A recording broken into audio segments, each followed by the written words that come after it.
देखिए, सबसे पहले तो मैं आपको बताऊँ कि मैं उत्तराखंड ज़िला हरिद्वार के शहर रुड़की का रहने वाला था। यहाँ पे ये मेरी मातृभूमि है और मेरा नाम जो है सदाकत अली कुरैशी था। अब मुझे लोग एक्स मुस्लिम समीर के नाम से जानते हैं।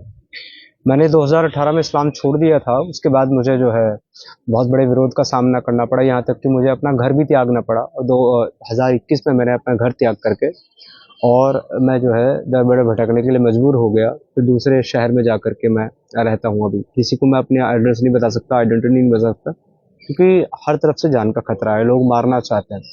खुद मेरे शहर रुड़की के लोगों ने मेरे ऊपर जो है वो लाखों रुपए के इनाम रखे हुए हैं कि अगर मेरा कोई कत्ल कर दे तो वो लाखों रुपए के इनाम उनको देंगे, अनाउंस किए हुए बाकायदा। तो जब मैं छोड़ कर के 2021 में अपने घर चला गया था, उसके बाद मैंने श्रीमद् भगवत गीता को मैंने अध्ययन किया और 2022 में मैंने आर्य समाज के माध्यम से घर वापसी की। तो अब मैं तो सनातनी हूँ, लेकिन साथ ही साथ मैं एक्स मुस्लिम भी हूँ और मेरा उद्देश्य ये है कि जितने भी इस्लाम के मानने वाले हैं या जितने भी भारतीय हैं, सनातनी हैं, उन सबको इस्लाम की सच्चाई बता करके और उनकी आंखों पे पड़ा हुआ वो जो एक अंधविश्वास का पर्दा है कि वो अंधा जो है विश्वास करते हैं इनके ऊपर, और लोग समझते हैं कि ईश्वर अल्लाह सब एक ही हैं और सब धर्म है, सब मजहब हैं। तो मैं उनको बताऊं कि देखिए, ना तो ईश्वर और अल्लाह एक है और ना ही सारे धर्म हैं। धर्म केवल एक है, जो धर्म है सनातन धर्म। बाकी या तो मजहब है, पंथ है, आइडियोलॉजी है, विचारधाराएं हैं। और ये ऐसी विचारधारा है इस्लाम, जिसके अंदर जो है वसुधा का कॉन्सेप्ट नहीं है। इसके अंदर सिर्फ जो है उम्मत का कॉन्सेप्ट है। जो अल्लाह का मानने वाला है, नबी का मानने वाला है, वो मुसलमान का भाई है। और जो अल्लाह का इनकार करने वाला है, नबी का इनकार करने वाला है, इस्लाम का इनकार करने वाला है, वो काफिर है, मुशरिक है, वाजिबुल कत्ल है। अगर गलबा होगा, अगर जंग होगी, तो उनके साथ जंग की जाएगी, क्योंकि कुरान खुद जो है सूरह अत-तौबा की आयत नंबर 5 में फरमाता है, कातिलुल्लज़ीना ला युमिनूना बिल्लाहि वला बिल यौमिल आखिर वला युहर्रिमूना मा हर्रमल्लाहु व रसूलुहु वला यदीनूना दीनल हक़्क़ि मिनल्लज़ीना उतुल किताब हत्ता युतुल जिज़्यति अन यदि वहुम सागिरून। कि इन लोगों के साथ तब तक जंग लड़ते रहो जब तक ये अल्लाह और आखिरत के दिन पर, क़यामत के दिन पर ईमान ना ले आए और ये उस चीज को हराम ना माने, यानी कि गलत ना माने जिसको अल्लाह और उसके रसूल ने हराम कहा है, और उस दीन को, उस मजहब को ये ना कबूल कर लें, एक्सेप्ट कर लें जो दीन हक है, यानी कि इस्लाम। और उनसे भी जो अहले किताब है, यानी कि अहले किताब जो है वो कुरान के अंदर, आसमानी किताब के अंदर इस्लाम वाले जो है वो जू और क्रिश्चियन को कहते हैं, उनको अहले किताब कहते हैं, means people of the book. तो उनके बारे में कहा है कि अगर ये तुम्हारे कब्जे में रहें, यानी कि तुम्हारी हुकूमत में रहें, जहां मुसलमानों की ताकत है और हुकूमत कायम है, तो अगर ये अपना मजहब बदलना ना चाहें और मुसलमान ना होना चाहें तो इनसे जिजिया वसूल करें। और आप देखें कि जब जब इस्लामिक रूल रहा है दुनिया में कहीं भी, अब हमारे भारत में खुद देख लें, औरंगजेब रहा, बाबर रहा, ये जो बादशाह रहे, इन सब ने जिजिया वसूल किया। यहाँ तक कि इन्होंने महसूल भी वसूल किया। महसूल कहते हैं कि आप जो धार्मिक यात्रा करते हो, धार्मिक स्थल पर जाते हो आप दर्शन करने के लिए, उसके लिए भी इन लोगों को तीर्थ टैक्स देना पड़ता था। ये भी एक तरह की सजा है। तो असल में इस्लाम जो है वो एकता का मजहब नहीं है, वो इंसानियत का मजहब नहीं है। इस्लाम की जो इंसानियत है वो सिर्फ उसके साथ है जो इस्लाम का मानने वाला है। जो इस्लाम का मानने वाला नहीं है उसके साथ इस्लाम का कोई ताल्लुक नहीं है, क्योंकि जो है आसमानी किताब चीख चीख करके कहती है, ला यत्तखिजुल मुमिनीना औलिया मिन दुनिल मुमिनीन। और किसी भी मुसलमान को मुसलमान के अलावा किसी काफिर को अपना दोस्त नहीं बनाना चाहिए। वलौ शाअ रब्बुका लिमन मन फिल अर्दी। और जिसने भी ऐसा किया उसका अल्लाह के साथ कोई ताल्लुक, कोई संबंध नहीं है। आज आप देखो, अगर कोई ये कहता है कि मैं मुसलमान हूं, मैं अल्लाह का मानने वाला हूं, लेकिन मैं हिंदुओं को अपना भाई मानता हूं, मैं भाईचारे में विश्वास रखता हूं, तो या तो वो झूठ बोल रहा है, धोखा दे रहा है, या तो वो जो है जानता ही नहीं है कि उसका मजहब इस्लाम उसको क्या कहता है। क्योंकि डीएनए तो हम सबका वही है ना, सनातन। हमारे अंदर कट्टरता नहीं है। आप एक मुस्लिम की शादी देख लो, आप एक सनातनी की शादी देख लो, वहां रीति रिवाज अरब वाले नहीं होते हिंदुस्तान में मुस्लिमों की शादी में। वहां पे मंडा भी होता है, वहां पे मेहंदी की रस्म भी होती है, वहां पे गीत भी गाए जाते हैं, सब काम तो कर रहे हैं। तो ये इस्लाम का कल्चर नहीं है, ये अरब का कल्चर नहीं है। अरब में तो दुल्हने जो हैं वो सफेद कपड़ा पहनती है शादी में। हमारे यहाँ पहनता है कोई मुसलमान सफेद? सब लाल पहनते हैं। तो देखिए, हमारा डीएनए तो सनातनी है, कल्चरल भी हमारा सनातनी है, लेकिन एक विदेशी आइडियोलॉजी के भारत में आने की वजह से, आक्रांताओं के आने की वजह से और लोगों के ऊपर इस तरह के जिजिया टैक्स वगैरह लगा करके, गुंडा टैक्स लगा करके और उनको कत्ल कर करके, डरा धमका करके लोगों को, कुछ लोगों को कन्वर्ट किया गया, कुछ लोगों को लालच दे करके कन्वर्ट किया गया। तो इस वजह से ये जो एक कम्युनिटी है, इनकी आने वाली 3-4 नस्लों के बाद ये समझने लगे कि हम तो सबसे बेहतरीन मजहब के अंदर हैं और इससे अच्छा, इससे अमन पसंद, इससे शांतिपूर्ण मजहब कोई नहीं हो सकता। अब खुद देख लीजिए कि इस्लाम के मानने वाले ये दावा करते हैं कि इस्लाम एक शांति का मजहब है, एक अमन का मजहब है, और ये बात साबित करने के लिए इस्लाम के मानने वाले पिछले 1400 साल से काफिरों को कत्ल कर रहे हैं कि आप इसको मानो, ये अमन का मजहब है, और नहीं मानोगे तो हम आपको कत्ल करेंगे।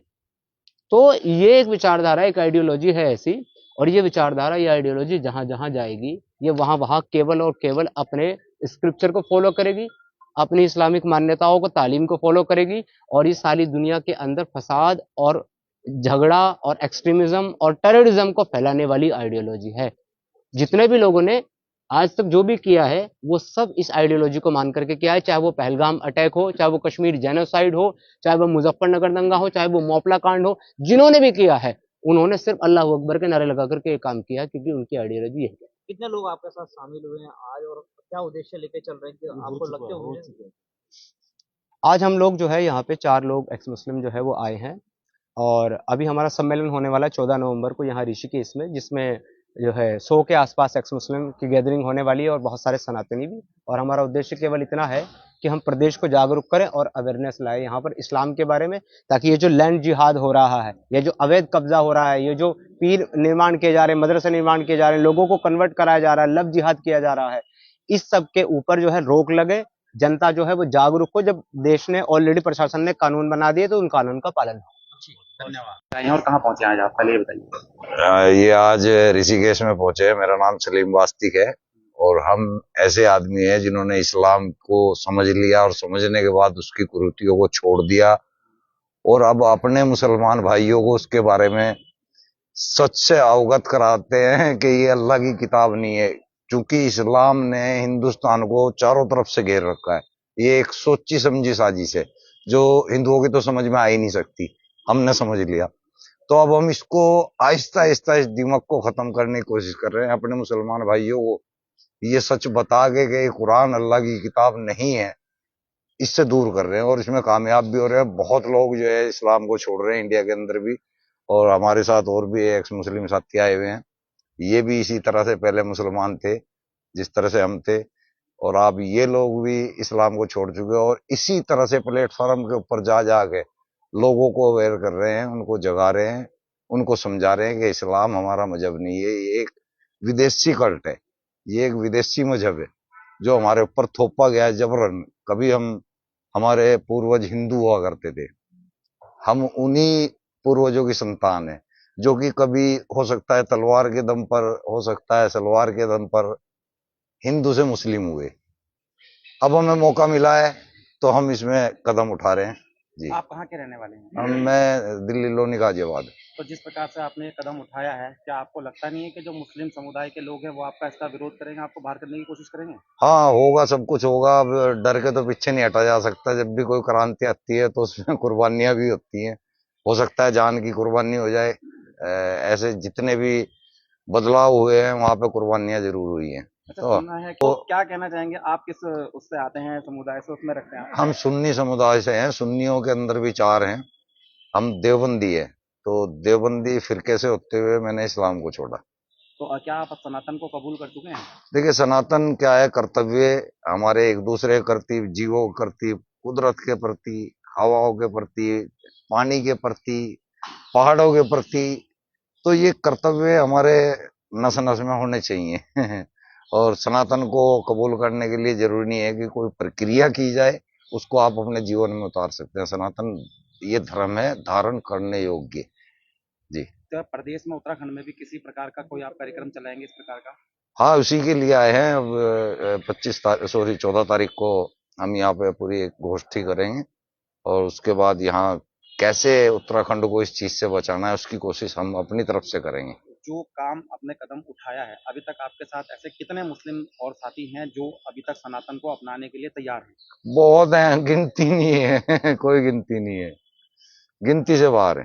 तो अगर विरोध होगा तो ऐसा तो नहीं कि पीछे आप हटें और फिर सनातन। नहीं, हम तो नहीं हटेंगे पीछे, हमारे पास तो कोई कारण भी नहीं है हटने का। हम तो अपनी जान पे खेल के लगे हैं। हमें कोई स्पेशल यहाँ पे कोई इनाम नहीं मिल रहा है। हमारी नस्लों को इनाम मिलेगा हमारे काम का, हमें नहीं मिलने वाला। हमारे जीवन में शायद पता नहीं होगा भी या नहीं बदलाव। हम तो एक बीज बो के जा रहे हैं, हो सकता है वो बीज हमारी नस्लों में आगे जा कामयाब हो। ठीक। सर्वस्व है। जब से सृष्टि का निर्माण हुआ है तब से सिर्फ एक ही धर्म था, सनातन धर्म, और सभी लोग सनातनी थे, सनातन धर्म को मानने वाले थे और उसी धर्म का धारण करने वाले, उसका अनुसरण करने वाले लोग थे। ये अब किस समय ये क्या हुआ क्या नहीं हुआ, कौन लोग हमारे देश में आए, कौन विदेशी ताकतें हमारे देश में आई जिन्होंने तलवार के दम पर यहाँ सबको अपना एक मजहब जिनके सर पर थोप दिया।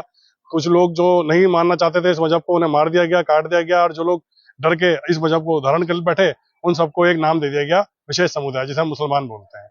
अब कुछ लोगों से जब हमारी बातचीत हो रही है, हम इनके संपर्क में आ रहे हैं, तो उन सब लोगों को हम अपने सनातन धर्म के बारे में समझा रहे हैं, और सनातन धर्म क्या है, वो कितना महान है, कितना पवित्र है, इस सब को जानने के बाद लोग अपनी शायद पुराने धर्म में आना वापस चाहते हैं। और जिस तरीके से आप हमारे 4 भाई हमारे बीच में खड़े हुए थे, आज उन्होंने बताया कि वो लगभग 100-200 लोग उनके संबंध में आ चुके हैं, उनके संपर्क में आ चुके हैं, और हम सभी लोग जो है उन सबसे ये निवेदन कर रहे हैं और कोशिश कर रहे हैं कि ज्यादा से ज्यादा लोग जो जिन्होंने अपना धर्म परिवर्तन कर लिया था वो सब सनातन धर्म में वापसी करेंगे। और हमारा इस सनातन धर्म के प्रति जो कार्य चल रहा है वो बहुत जोर शोर से चल रहा है, और आज हम देखेंगे, मतलब आप लोग सब देखेंगे, ये समाज देखेगा कि एक समय ऐसा आएगा कि हम पूरे अखंड भारत को सनातन भारत बना के रहेंगे। हिंदू राष्ट्र होने की उम्मीद है आपको? हिंदू राष्ट्र पूरा बिल्कुल हिंदू राष्ट्र बनेगा। जिस तरह से कार्य चल रहा है सनातन के प्रति, सभी साधु समाज का, संत समाज का और हिंदू संगठनों का, और जैसे जैसे हमारे युवा जागृत हो रहा है हिंदुओं के प्रति, सनातन धर्म के प्रति, एक दिन वो हमारा भारत वो देश देखेगा, पूरी दुनिया देखेगी कि हिंदू राष्ट्र हमारा भारत बनेगा।